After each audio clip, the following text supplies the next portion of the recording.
মুম্বাইয়ের উষ্ণতায় ভরা গরমেও royal heritage হলের ভিতরের পরিবেশ বরফের মতো ঠান্ডা ছিল, কিন্তু সেখানে উপস্থিত প্রত্যেকের কপালে ঘাম চকচক করছিল।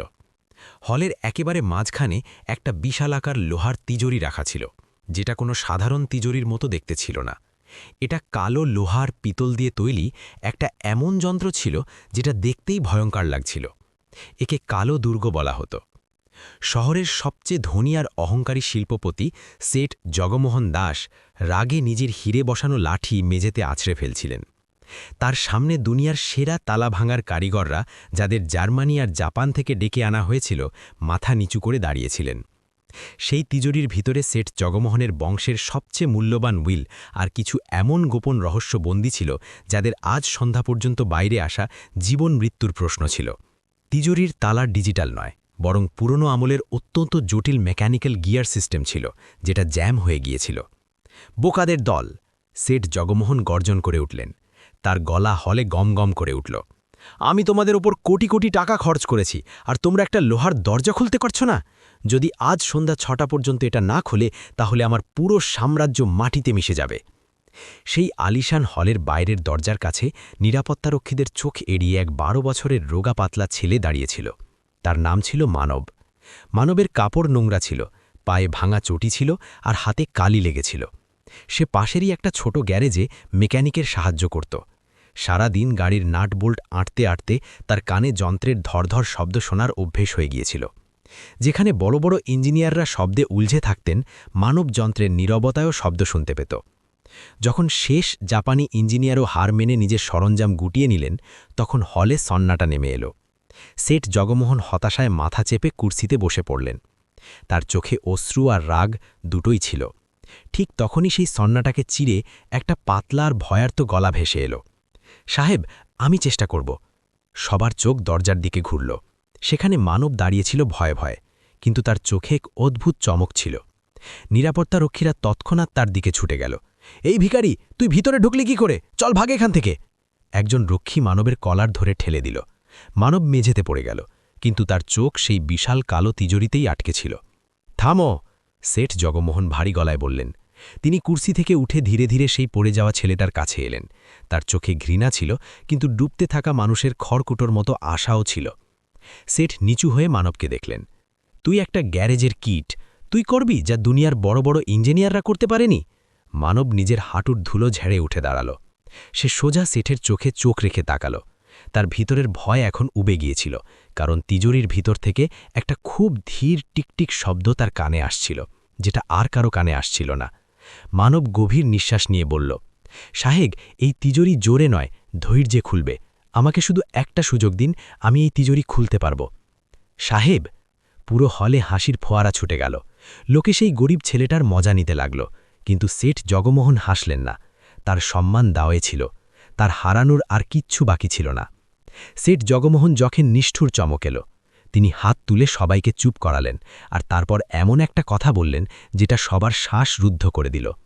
তিনি পকেট থেকে একটা রুমাল বের করে কপাল মুছলেন, আর ভারী গলায় ঘোষণা করলেন, ঠিক আছে, এই ছেলে, যদি তোর ভাগ্য পরীক্ষা করতে চাস তাহলে কর, কিন্তু মনে রাখিস এটা কোনো খেলা নয়। সেঠ এক পা এগিয়ে এসে ভিড়তে সম্বোধন করে বললেন, শোনো সবাই, এই রাস্তার সাধারণ ছেলে দাবি করছে যে সে কালো দুর্গ খুলে দেবে। যদি এ নিষ্ফল হয়, তাহলে ওর দুঃসাহসের শাস্তি পাবে। কিন্তু সেঠ মানবের দিকে আঙুল তুলে বললেন, যদি তুই এটা খুলে দিস, যদি তুই এই চমৎকার করে দেখাস, তাহলে আমি সেঠ জগমোহন দাস সবার সামনে প্রতিজ্ঞা করছি যে তোকে পুরস্কারে 200 কোটি টাকা দেব।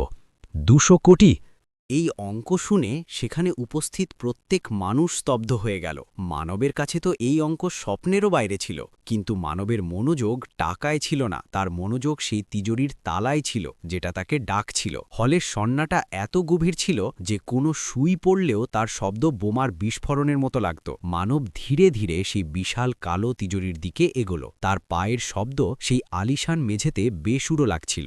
200 কোটি! এই অঙ্ক সেখানে উপস্থিত ধনীদের কাছে লোভের বিষয় হতে পারত, কিন্তু মানবের কাছে এর অর্থ ছিল অন্য। সে ঠিকমতো জানতও না যে 200 কোটিতে কটা শূন্য থাকে। সে শুধু জানত যে শহরের সরকারি হাসপাতালের বিছানা নম্বর 14তে তার মা শেষ নিঃশ্বাস গুনছেন। তার হার্টের অপারেশনের জন্য 5 লাখ টাকার দরকার ছিল। মানবের কাছে সেই তিজোরি ধনের দরজা নয়, বরং তার মায়ের জীবনের দরজা ছিল। সে কাঁপা হাতে তিজোরির ঠান্ডা লোহা ছিল। সেই ধাতু বরফের মতো ঠান্ডা ছিল।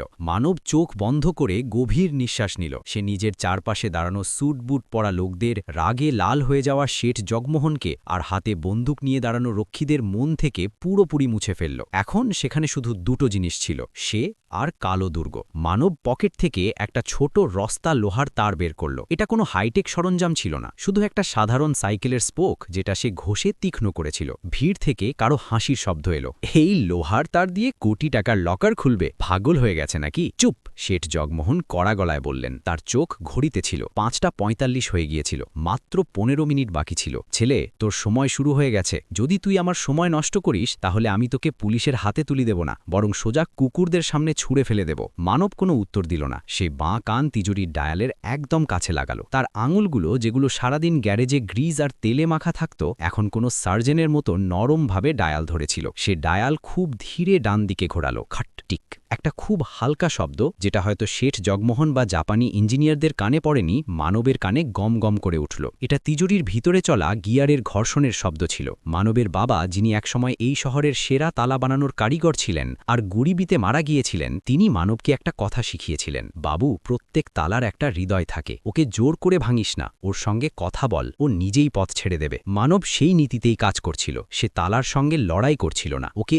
অনুভব করছিল। ঘাম তার কপাল থেকে গড়িয়ে চোখে যাচ্ছিল, কিন্তু সে পাতা পর্যন্ত ফেলল না। 5 মিনিট কেটে গেল। পরিবেশে উত্তেজনা বাড়ছিল। রক্ষীরা এখন অস্থির হয়ে উঠছিল। শেঠ জগমোহন নিজের লাঠি মুঠোয় চেকে ধরেছিলেন। হঠাৎ মানবের হাত থেমে গেল। সে ডায়াল 1 মিলিমিটার পিছিয়ে দিল। তারপর সেই তারটা ছিদ্রে ঢুকিয়ে হালকা নেড়ে দিল। ভিতরে একটা লিভার আটকে থাকার অনুভূতি হলো। এটা গিয়ার জ্যাম ছিল। এই সমস্যাটাই বিদেশি ইঞ্জিনিয়াররা নিজেদের যন্ত্র দিয়ে ধরতে পারেনি। যন্ত্ররা গণিত জানত, কিন্তু ধাতুর ক্লান্তি শুধু মানুষের স্পর্শই বুঝতে পারে। মানব নিঃশ্বাস রোধ করে রাখল। এখন তার জোরের দরকার ছিল না, বরং সঠিক ভারসাম্যের দরকার ছিল। যদি সে একটু বেশি জোর দিত, তাহলে ভিতরের স্প্রিং ভেঙে যেত আর তিজোরি চিরকালের জন্য লক হয়ে যেত। 10 মিনিট বাকি। একজন রক্ষী চেঁচিয়ে উঠল। সেই শব্দে মানবের মনোযোগ একটু বিভ্রান্ত হল, কিন্তু সে নিজেকে সামলে নিল। সে তার মায়ের মুখ মনে করল। সে তারটা একটা বিশেষ কোণে বেঁকিয়ে ডায়ালকে ঝটকা দিয়ে বাঁ দিকে ঘোরালো। ক্লিক! একটা স্পষ্ট ধাতু ঠোকার শব্দ এলো। এই শব্দ এত জোরে ছিল যে হলে উপস্থিত সবাই শুনতে পেল। শেঠ জগমোহন কুর্সি থেকে লাফিয়ে উঠলেন।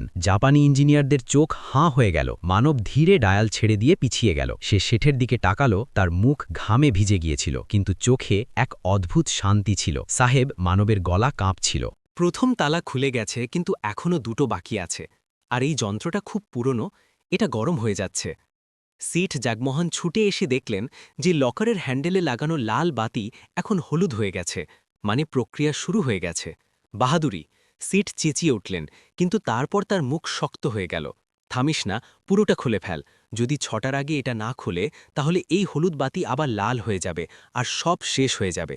মানব আবার কান তিজুরিতে লাগালো, কিন্তু এবার সে এমন কিছু শুনতে পেল যেটা তার রোম খাড়া করে দিল। তিজোরির ভিতর থেকে শুধু গিয়ারের শব্দ নয়, সেখান থেকে আরেকটা শব্দ আসছিল। একটা খুব ধীর কিন্তু নিয়মিত শব্দ।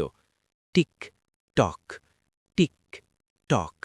এটা কোনো ঘড়ির শব্দ ছিল নাকি কোনো টাইমারের? মানবের হৃদয় জোরে ধড়াস ধড়াস করতে লাগল। এই তিজোরিতে কি শুধু উইল আছে, নাকি আরও কিছু? বোমা? কি বোমা? মানবের মুখ থেকে এই শব্দ বেরিয়ে আসতেই হলে উপস্থিত সবার রক্ত জমে গেল। যে ধনীরা এতক্ষণ তামাশা দেখছিল, তারা হঠাৎ প্রাণ বাঁচাতে দরজার দিকে ছুটতে লাগল। থামো! শেঠ জগমোহন পকেট থেকে একটা রিভলভার বের করে আকাশে তাক করলেন। সাবধান, যদি কেউ নড়াচড়া করে তাহলে দরজা বন্ধ করে দাও। রক্ষীরা তৎক্ষণাৎ ভারী দরজা বন্ধ করে দিল। হল এখন একটা খাঁচা হয়ে গিয়েছিল, যেখানে সিংহ, শিকার আর দর্শক সবাই বন্দী ছিল। শেঠ জগমোহনের মুখ এখন রাগে নয়, ভয়ে ফ্যাকাশে হয়ে গিয়েছিল। তিনি ছুটে মানবের কাছে এসে বন্দুকের নল সোজা তার কপালে ঠেকালেন। তুই কি শুনেছিস? শেঠ ফিসফিস করে জিজ্ঞেস করলেন। তার গলায় পাগলামি ছিল। মানব কাঁপছিল, কিন্তু সে মিথ্যে বলল না। সাহেব, ভিতর থেকে টিকটক শব্দ আসছে, যেন কোনো ঘড়ি উল্টো দিকে চলছে। যদি আমি পরের তালা ভুল খুলি, তাহলে ভিতরে যা আছে তা ফেটে যেতে পারে। সেঠ এক মুহূর্তের জন্য চোখ বন্ধ করলেন আর তারপর একটা তিক্ত সত্যি উগড়ে দিলেন। ওটা বোমা নয় বোকা, ওটা একটা কেমিক্যাল ডেটোনেটর।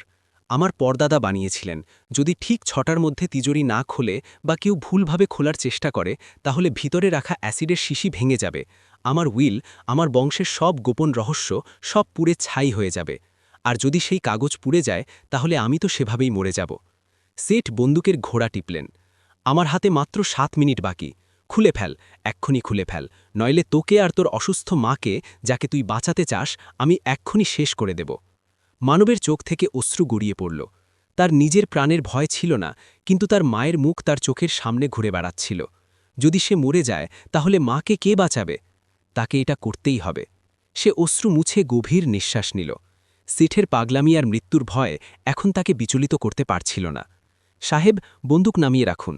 মানব ধীর কিন্তু কঠিন গলায় বলল, আপনার হাত কাঁপছে, যদি গুলি চলে যায় তাহলে শব্দের কম্পনে ভিতরের অ্যাসিড পড়ে যাবে। সিট স্তম্ভিত হয়ে গেলেন। এক 12 বছরের ছেলে তাকে নির্দেশ দিচ্ছে। তিনি ধীরে বন্দুক নামালেন, কিন্তু আঙুল ট্রিগারে ছিল। মানব আবার তিজোরির দিকে ফিরল। এখন দ্বিতীয় তালা তার সামনে ছিল। এই তালা আগেরটার থেকে একদম আলাদা ছিল। এতে কোনো চাবি লাগানোর জায়গা ছিল না, শুধু একটা গোল চাকা ছিল যেটা বিভিন্ন সংখ্যায় সেট করতে হতো।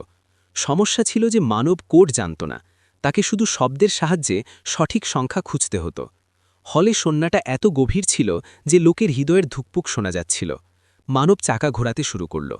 টিক টিক টিক, প্রত্যেক সংখ্যায় একটা হালকা শব্দ আসছিল। তাকে সেই বিশেষ শব্দ চিনতে হতো যেটা বাকিগুলোর থেকে একটু ভারী। টিক টিক টিক, 10, 20, 35, না, এটা নয়। মানব আবার ঘোরালো। ঘামের একটা ফোঁটা তার নাকের ডগায় এসে আটকে গেল। যদি সেই ফোঁটা পড়ে আর তার মনোযোগ ভেঙে যায় তাহলে সব শেষ। সে আবার ঘোরালো। 55, 60, 62, টিক, একটা আলাদা শব্দ এলো। মানব সেখানেই থামালো।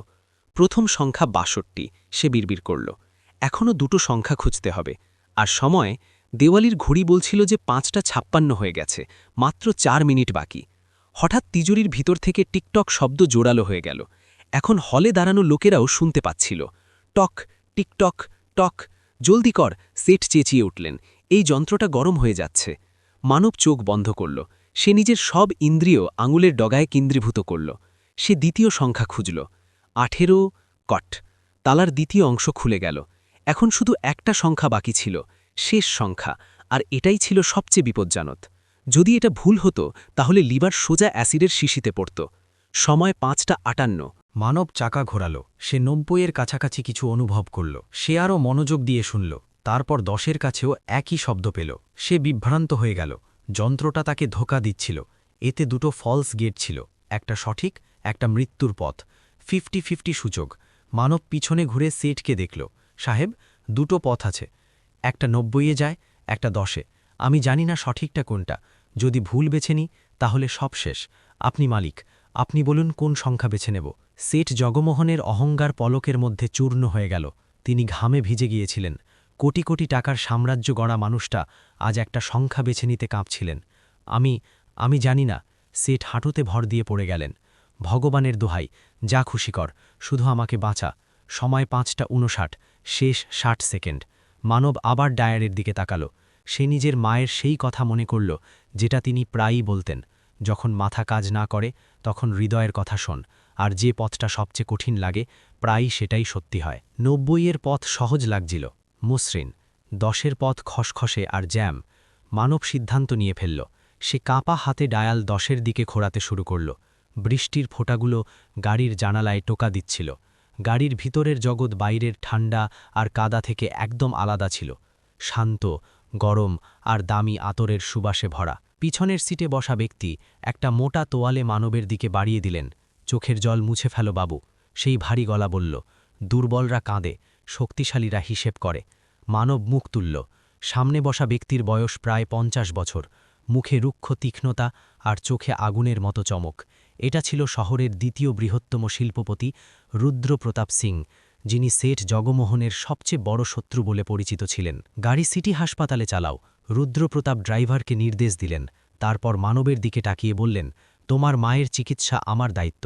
5 লাখ কি 50 লাখ লাগলেও তিনি বেঁচে যাবেন। আমি এইমাত্র হাসপাতালে ফোন করেছি।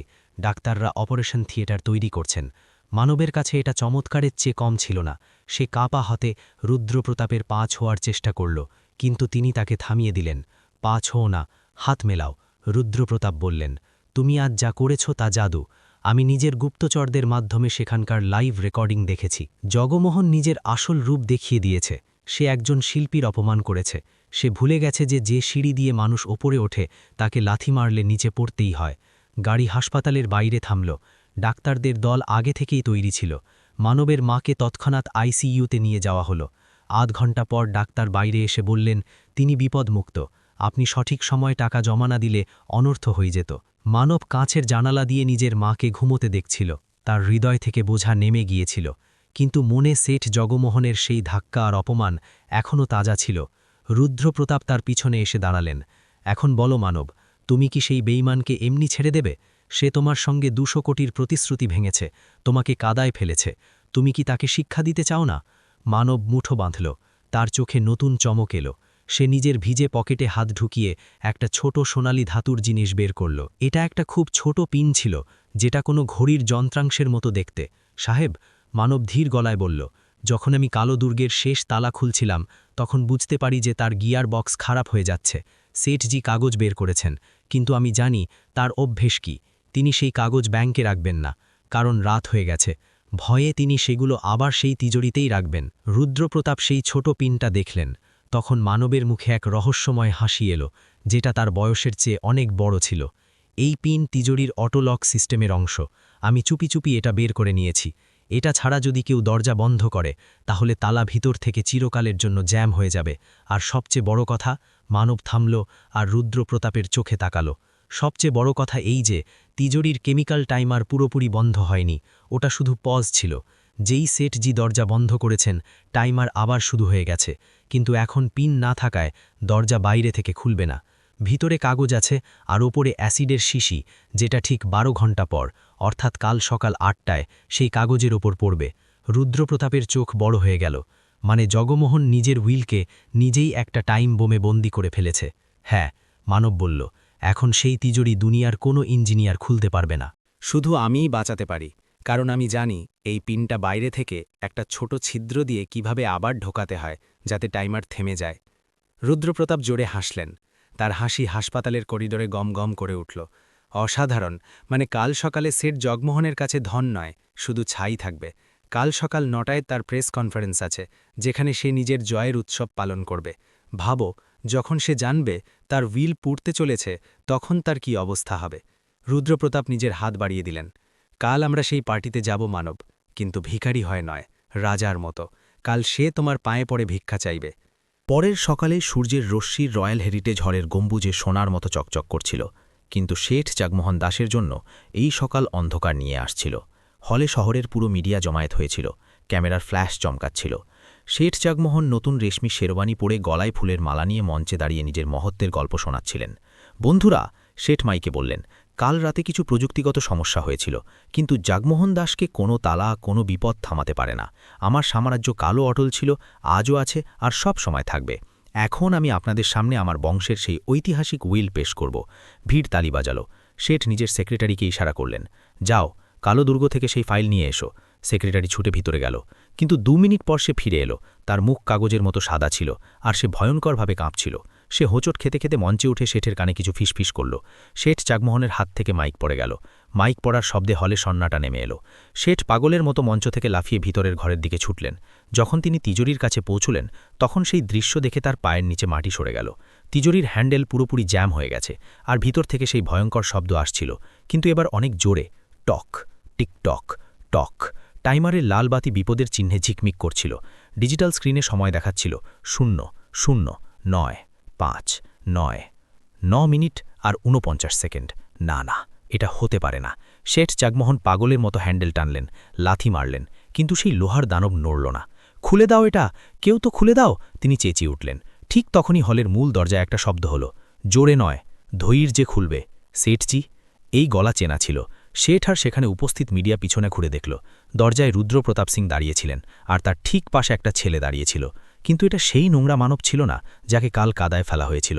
আজ মানব দামি কালো স্যুট পরেছিল। তার চুল সুন্দর করে আঁচড়ানো ছিল আর মুখে এমন আত্মবিশ্বাস ছিল যেটা কোনো রাজাকেও নোয়াতে পারে। তার আঙুলের মাঝে একটা ছোট্ট সোনালি পিন চকচক করছিল। শেঠ চাকমোহন ছুটে তাদের কাছে এলেন। তুই এখানে কি করছিস? আরে, রুদ্রপ্রতাপের সঙ্গে। রুদ্রপ্রতাপ এগিয়ে এসে হাসলেন।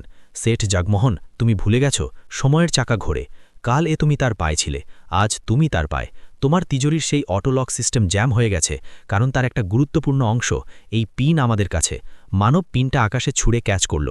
শেঠজি, আপনার হাতে মাত্র 8 মিনিট বাকি। 8 মিনিট পর সেই হাতুড়ি পড়বে, অ্যাসিডের শিশি ফেটে যাবে, আর আপনার পূর্বপুরুষদের উইল, আপনার সব বন্ড, সব পুড়ে ছাই হয়ে যাবে। আর উইল ছাড়া আপনার সব সম্পত্তি সরকার আর ঋণদাতাদের কাছে চলে যাবে। আপনি রাস্তায় এসে দাঁড়াবেন। শেঠ চাকমোহনের অহংকার পলকের মধ্যে গলে গেল। তার চোখের সামনে তার পুরো সাম্রাজ্য পুড়তে দেখছিলেন। তিনি কাঁপতে কাঁপতে মানবের দিকে এগোলেন। বাবু, মানব। শেঠের গলা গড়গড় করতে লাগল। আমাকে ক্ষমা করে দে, আমার ভুল হয়ে গেছে। সেই পিন আমাকে দিয়ে দে, আমি তোকে মালামাল করে দেব। মানব ঠান্ডা চোখে শেঠকে দেখল। মালামাল? কাল আপনি বলেছিলেন যে আপনি আমার প্রাণ বাঁচিয়েছেন, সেটাই আমার পুরস্কার ছিল। আজ আমি আপনার প্রাণ বাঁচাচ্ছি, এটা কি যথেষ্ট নয়? না, শেঠ জগমোহন এখন পুরোপুরি ভেঙে পড়েছিলেন। তিনি মিডিয়া আর শত শত ক্যামেরার সামনে সেই 12 বছরের ছেলের পায়ে হাঁটুতে ভর দিয়ে পড়ে গেলেন। তিনি হাত জোড় করে নিলেন। আমি ভিক্ষা চাইছি, আমাকে ধ্বংস করে দিস না। তোকে কি চাই বল? 200 কোটি, আমি এক্ষুনি চেক সই করছি। 500 কোটি, আমার আধা রাজ্য নিয়ে নে, কিন্তু সেই পিন আমাকে দিয়ে দে। পুরো হল স্তব্ধ ছিল। শহরের সবচেয়ে অহংকারী মানুষটা, যে কাল একটা ছেলেকে কাদায় ফেলছিল, আজ সেই ছেলের জুতায় মাথা ঘষছিল। মানব নিচু হয়ে শেঠের চোখে তাকালো। শেঠজি, আমার আপনার টাকার দরকার নেই। আমার সেই 200 কোটির দরকার নেই যা আপনি কাল দেওয়ার প্রতিশ্রুতি করেছিলেন। আমার মায়ের চিকিৎসা শুরু হয়ে গেছে, আর রুদ্র আঙ্কেল তার পুরো খরচ তুলে নিয়েছেন। আমার কাছ থেকে শুধু একটা জিনিস চাই। শেঠ আশায় ভরা চোখে উপরে তাকালেন। কি চাই তোকে? বল। মানব হলে উপস্থিত সব ক্যামেরার দিকে ইশারা করল। আমার ন্যায় চাই। আপনি এক্ষুনি এই সব ক্যামেরার সামনে স্বীকার করবেন যে আপনি একজন প্রতারক। আপনি লাইভ টিভিতে ক্ষমা চাইবেন, আর একটা স্ট্যাম্প পেপারে লিখে দেবেন যে আপনি নিজের সম্পত্তির 50% অংশ শহরের গরিব শিশুদের জন্য একটা ট্রাস্টকে দান করবেন, আর সেই ট্রাস্টের সভাপতি। ভেবে দেখুন শেঠজি। রুদ্রপ্রতাপ নিজের ঘড়ি দেখতে দেখতে বললেন, 3 মিনিট পর আপনার কাছে 50% নয়, বরং 0% থাকবে। ছাইয়ের স্তূপ নাকি আধা সাম্রাজ্য, সিদ্ধান্ত আপনার। সময়ের বালি মুঠো থেকে গড়িয়ে পড়ছিল। ঘড়ির কাঁটা 001 মিনিট 45 সেকেন্ড দেখাচ্ছিল। শেঠ জগমোহনের কপাল থেকে ঘামের ধারা গড়াচ্ছিল। একদিকে তার আধা সাম্রাজ্য যাচ্ছিল, আর অন্যদিকে পুরো সাম্রাজ্য ছাই হয়ে যাচ্ছিল। চুক্তি দামি ছিল, কিন্তু প্রাণ আর সম্মান বাঁচানোর এটাই একমাত্র পথ ছিল। কাগজ কোথায়? শেঠ চেঁচিয়ে উঠলেন। আমি সই করতে রাজি, সব কিছু সই করব। রুদ্রপ্রতাপ সিং চুটকি বাজালেন। তার উকিল, যারা ভিড়ের মধ্যেই ছিলেন, তৎক্ষণাৎ স্ট্যাম্প পেপারের বান্ডিল নিয়ে গিয়ে এলেন। রুদ্রপ্রতাপ সব কিছু তৈরি রেখেছিলেন। ক্যামেরার ফ্ল্যাশের মাঝে কাঁপা হাতে শেঠ জগমোহন সেই দলিলগুলোয় সই করলেন। তারপর তিনি মাইক ধরে রুদ্ধ গলায় বললেন, আমি স্বীকার করছি যে আমি এই ছেলের সঙ্গে প্রতারণা করেছি। আমি নিজের সম্পত্তির 50% অংশ জনকল্যাণ ট্রাস্টকে দান করছি, যার সভাপতি মানব হবেন। এটা বলতেই শেঠের চোখ থেকে অশ্রু বেরিয়ে এলো। এই অশ্রু অনুতাপের নয়, বরং নিজের ধন হারানোর দুঃখের ছিল। এখন তো পিন দিয়ে দে, শেঠ চেঁচিয়ে উঠলেন। মাত্র 30 সেকেন্ড বাকি। মানব গভীর নিঃশ্বাস নিল। সে সেই সোনালি পিন শেঠের হাতে দিল না, বরং নিজে তিজোরির দিকে এগোল। এখন সেখানে কোনো রক্ষী তাকে থামাল না। সবাই শ্বাস রোধ করে দেখছিল। টাইমার 1। মানব তিজোরির হ্যান্ডেলের কাছে একটা খুব সূক্ষ্ম সুইয়ের ডগার সমান ছিদ্র খুঁজে পেল। এটা সেই জরুরি রিসেট ছিদ্র ছিল যেটা শুধু বানানোকারী বা যে বুঝত সেই জানত। টাইমার 8। মানবের হাত পুরোপুরি স্থির ছিল। সে পিনটা ছিদ্রে ঢোকাল। ভিতরে একটা হালকা বাধা অনুভব করল। এটাই সেই স্প্রিং যেটা চাপতে হতো। টাইমার 3। জলদি কর! পিছন থেকে রুদ্রপ্রতাপও চেঁচিয়ে উঠলেন। মানব পিনটা পুরো জোরে চাপল, আর একসঙ্গে হ্যান্ডেলকে উল্টো দিকে ঝাঁকুনি দিল। ক্লিক, খটাক। ডিজিটাল স্ক্রিনে লাল বাতি জ্বলা বন্ধ হয়ে গেল। টাইমার 001-এ এসে থেমে গেল। অ্যাসিডের শিশির কাছে থাকা হাতুড়ি নিজের জায়গায় আটকে গেল। হলে 1 সেকেন্ডের সন্নাটা রইল, আর তারপর তালির গড়গড়াহটে পুরো রয়্যাল হেরিটেজ হল গমগম করে উঠল। শেঠ জগমোহন ধপ করে মেঝেতে বসে পড়লেন। তার প্রাণ বেঁচে গিয়েছিল, তার কাগজ বেঁচে গিয়েছিল, কিন্তু তার অহংকার চিরকালের জন্য চূর্ণ হয়ে গিয়েছিল। মানব পিছিয়ে গিয়ে নিজের নোংরা রুমার পকেট থেকে বের করে হাত মুছল। এখন সে সেখানকার মেকানিক নয়, বরং শহরের সবচেয়ে বড় দাতব্য ট্রাস্টের মালিক ছিল। শেঠ জগমোহন চোখ তুলে মানবকে দেখলেন। তার চোখে এখন রাগ নয়, বরং এক অদ্ভুত ভয় ছিল। মানব শেঠের কাছে গিয়ে বলল, শেঠজি, আপনি বলেছিলেন যে যন্ত্রটা আবেগ বোঝে না, কিন্তু আপনি ভুলে গিয়েছিলেন যে সেই যন্ত্র বানায় মানুষ। আপনি লোহার তিজোরি তো বানিয়ে ফেলেছেন, কিন্তু বিশ্বাসের চাবি হারিয়ে ফেলেছেন। মনে রাখবেন, আসল ধন ব্যাংক ব্যালেন্সে নয়, মনের নিয়তে থাকে। এ তো বলে মানব রুদ্রপ্রতাপ সিংয়ের দিকে তাকালো। রুদ্রপ্রতাপ গর্বের সঙ্গে তার পিঠ চাপড়ে দিলেন। চলো বাবু, তোমার মা অপেক্ষা করছেন। রুদ্রপ্রতাপ বললেন। মানব শেষবার সেই বিশাল কালো দুর্গের দিকে তাকালো, যেটা তার ভাগ্য বদলে দিয়েছিল। সে বুক ফুলিয়ে ক্যামেরা আর ভিড়ের মাঝ দিয়ে বাইরে বেরিয়ে গেল। বাইরে এখন বৃষ্টি থেমে গিয়েছিল, আর মেঘের ফাঁকে সোনালি রোদ বেরিয়ে এসেছিল। এই রোদ ছিল এক নতুন সকালের বার্তা, এক এমন সকাল যেখানে এক গ্যারেজের ছেলে নিজের কারুকাজ আর সততা দিয়ে ভাগ্যের সবচেয়ে বড় তালা খুলে ফেলেছিল। ন্যায় হয়ে গিয়েছিল, কর্মের চক্র পূর্ণ হয়ে গিয়েছিল।